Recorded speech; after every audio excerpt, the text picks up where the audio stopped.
आप सभी का स्वागत है आपके अपने यूट्यूब चैनल सामान्य अध्ययन 2023-24 में। देखिए, हम बात किए थे पिछले वीडियो में नागरिकता, उसमें कुछ बचा नहीं है, उसमें कुछ नहीं बताएंगे। एनआरसी आप लोग जानते होंगे, जो लोग भारत के हैं, विदेशी हैं, भारत में रह रहे हैं, उनकी जांच पड़ताल की जाएगी, उनको उनके देश भेजा जाएगा। यही सब सिस्टम है एनआरसी में। अब हम बात करेंगे भारतीय संविधान के भाग 3 नागरिकता, मौलिक अधिकार। भारतीय संविधान के भाग 3 मौलिक अधिकार, फंडामेंटल राइट्स, बहुत इंपॉर्टेंट है। भारतीय संविधान के भाग 3 में 12 से 35 अनुच्छेद है, 12 से लेकर 35 अनुच्छेद है। और ये यूएसए के, संयुक्त राष्ट्र अमेरिका के संविधान से लिया गया है। ठीक है, आप लोग याद रखिएगा, मौलिक अधिकार जो है भारतीय संविधान अमेरिका के संविधान से लिया गया है। ब्रिटेन की एक बात और बता दें, ब्रिटेन के जॉन किंग ने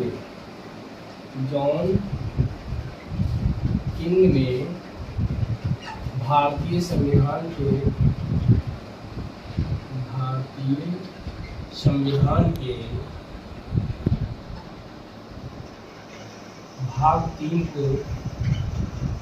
भाग 3 को मैग्ना कार्टा कहा है। इंपॉर्टेंट पॉइंट है, याद रखिएगा, मैग्ना कार्टा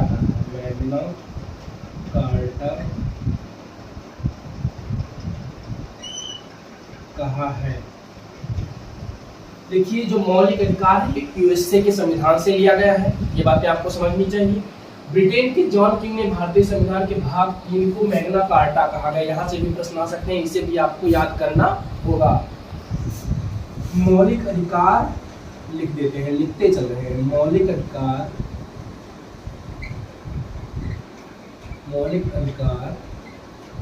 वाद्य योग्य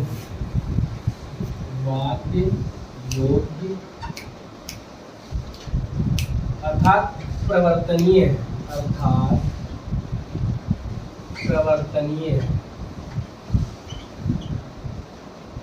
अब इसका मतलब क्या है? इसका मतलब ये है कि मौलिक अधिकार, हमारे मौलिक अधिकार का हनन होने पर, यदि हमारे किसी भी मौलिक अधिकार का हनन होता है, तो हम मौलिक अधिकार के हनन होने पर हम उसके खिलाफ सुप्रीम कोर्ट में चुनौती दे सकते हैं। किसी भी मौलिक अधिकार का हनन हो तो उसके खिलाफ हम सुप्रीम कोर्ट में चुनौती दे सकते हैं। सुप्रीम कोर्ट, उच्च न्यायालय जो है, यही तो है जो हमारे मौलिक अधिकार को बचा रखा। बाकी नेता लोग जो है खाने में लगे हुए हैं, वो तो मौलिक अधिकार जितने पाए उतने खा ले, लेकिन हम इसके खिलाफ सुप्रीम कोर्ट में चुनौती दे सकते हैं। अगला पॉइंट, इसकी जो प्रकृति है, बताए चल रहे हैं, इसकी प्रकृति नकारात्मक, इसकी प्रकृति नकारात्मक है। ठीक है, इसकी प्रकृति जो है वो नकारात्मक है।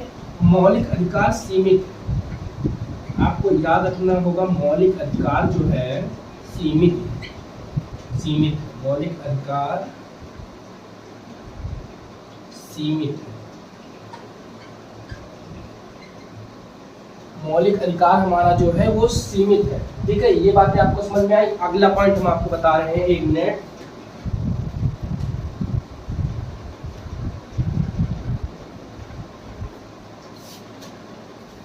अब चलिए देखते हैं, एक नोट्स करके लिखिएगा, बहुत इंपॉर्टेंट फैक्ट है नोट्स। गोलकनाथ बना पंजाब राज मामला 1967 के तहत, गोलकनाथ बना पंजाब राज मामला 1967 के तहत यह प्रावधान था कि संसद को, भारत की संसद को मौलिक अधिकार में संशोधन करने के अधिकार नहीं प्राप्त, कोई भी संशोधन नहीं कर सकता है। लिखे दे रहे हैं, गोलकनाथ, आप लोग नोट्स में लिख लीजिएगा, गोलकनाथ बनाम पंजाब राज्य मामला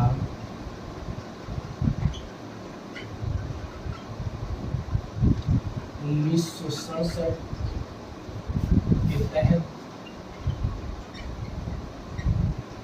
यह प्रावधान था। गोलकनाथ बना पंजाब राज्य मामला 1967 के तहत यह प्रावधान था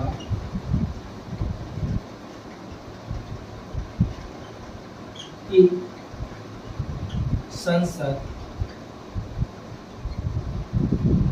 मौलिक अधिकार में मौलिक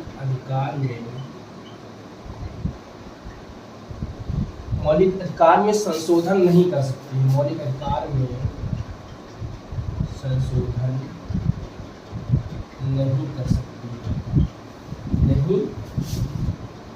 कर सकती है। ये बातें आपको याद रखनी होगी। दूसरा, लेकिन केशवानंद बनाम केरल राजमामला 1973 के तहत यह प्रावधान बनाया गया कि संसद मौलिक अधिकार के प्रावधान में संशोधन कर सकती है। 1973 में प्रावधान बनाया गया था, हम लिखे दे रहे हैं। लेकिन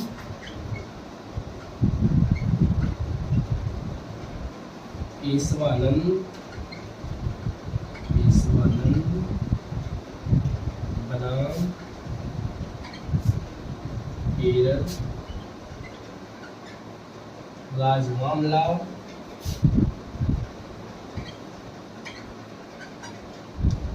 1973 के तहत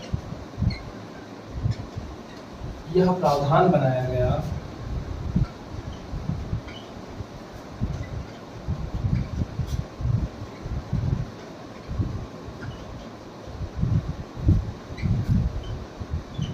कि संसद मौलिक अधिकारों में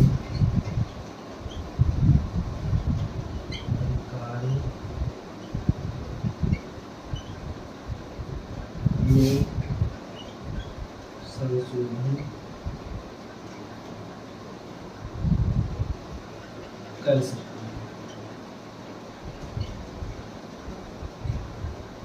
कहने का मतलब ये है कि केशवानंद बनाम केरल राज्य मामला 1973 के तहत यह प्रावधान बना दिया गया कि संसद मौलिक अधिकारों में संशोधन कर सकती है। ठीक है, अब हम बताते हैं मूल संविधान 26 नवंबर 1949, मूल संविधान 26 नवंबर 1949 के तहत हमारे मौलिक अधिकार में 7 प्रकार के अधिकार प्राप्त थे। हमारे फंडामेंटल राइट्स में 7 प्रकार के अधिकार प्राप्त थे, जो हम आपको हमारे मूल संविधान 26 नवंबर 1949 में जो 7 प्रकार के अधिकार प्राप्त थे वो इस प्रकार थे: समता या समानता का अधिकार, स्वतंत्रता का अधिकार, शोषण के विरुद्ध अधिकार, धार्मिक स्वतंत्रता का अधिकार, शिक्षा एवं संस्कृति का अधिकार, संपत्ति का अधिकार और लास्ट में ना संवैधानिक उपचारों का अधिकार। तो हम इसको सीरियल वाइज लिखते जा रहे हैं। हमारा जो पहला था समानता का अधिकार, समानता का अधिकार बहुत अच्छी टॉपिक है, आप इसे सीरियल वाइज देखते जाइए। स्वतंत्रता का अधिकार, इसमें अनुच्छेद 14 से 18 तक है। दूसरा हमारा है स्वतंत्रता का अधिकार, स्वतंत्रता का अधिकार,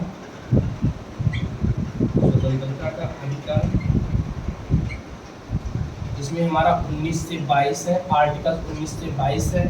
तीसरा हमारा है शोषण के विरुद्ध अधिकार, शोषण के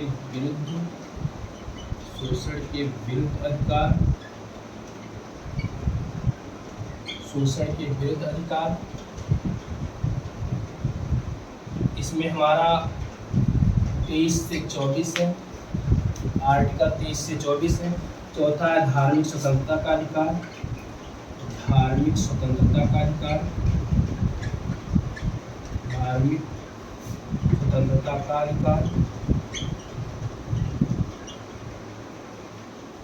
इसमें हमारा आर्टिकल 25 से 28 है। पांचवा हमारा है संस्कृति एवं शिक्षा का अधिकार,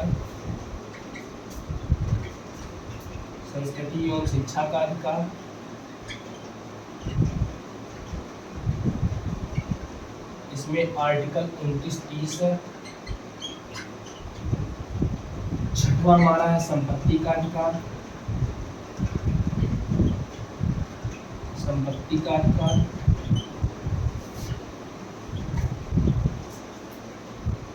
इसमें हमारा 21वां आर्टिकल है। सातवां हमारा है संवैधानिक उपचारों का अधिकार,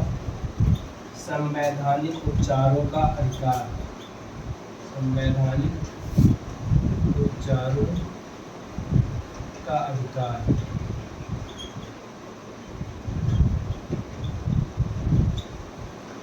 संवैधानिक अधिकार, इसमें हमारा आर्टिकल 32 है, ठीक है। आर्टिकल 32 अब आपको बता दें, देखिए समानता, समता या समानता का अधिकार आर्टिकल 14 से 18 तक पढ़ना है। स्वतंत्रता के अधिकार में 19 से 22 में पढ़ना है। शोषण के विरुद्ध अधिकार आर्टिकल 23 से 24 पढ़ना है। धार्मिक स्वतंत्रता का अधिकार 25 से 28 आर्टिकल पढ़ने हैं। संस्कृति एवं शिक्षा का अधिकार में 29 और 30 आर्टिकल पढ़ना है।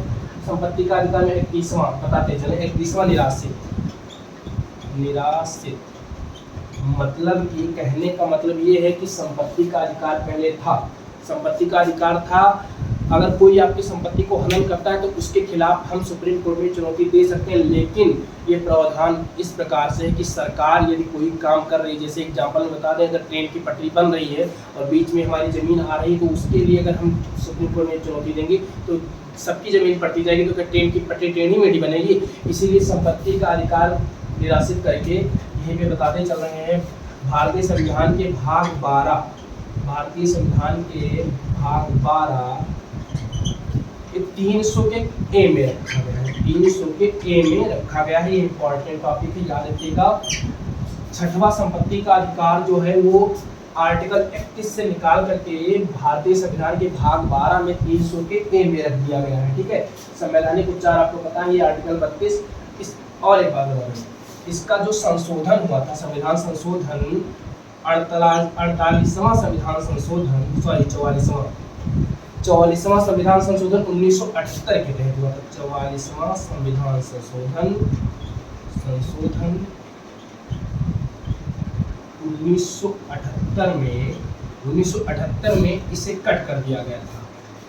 याद रखिएगा, 44वां संविधान संशोधन 1978 के तहत संबंधित संपत्ति के अधिकार को निराशित करके भारतीय संविधान के भाग 12 में 300 के ए में रख दिया गया था। ये इंपॉर्टेंट टॉपिक आपको याद रखना होगा, ठीक है। अब आपको बता दें कि जो इतने मौलिक अधिकार हैं, इसमें हम 12 से 35 आर्टिकल्स पढ़ेंगे और इतने अधिकार हमारे पास प्राप्त हैं। इनमें से 16 से शुरू करते हैं। 16, 19, 29 और 30।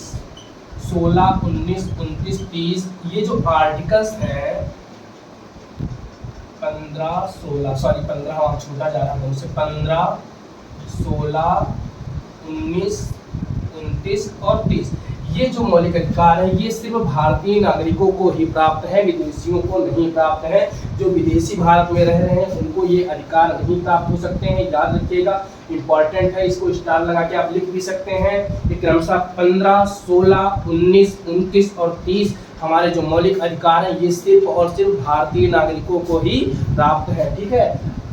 और एक बात और बता दें, 44वां संविधान संशोधन जो हुआ था 1978 में, ये मोरारजी देसाई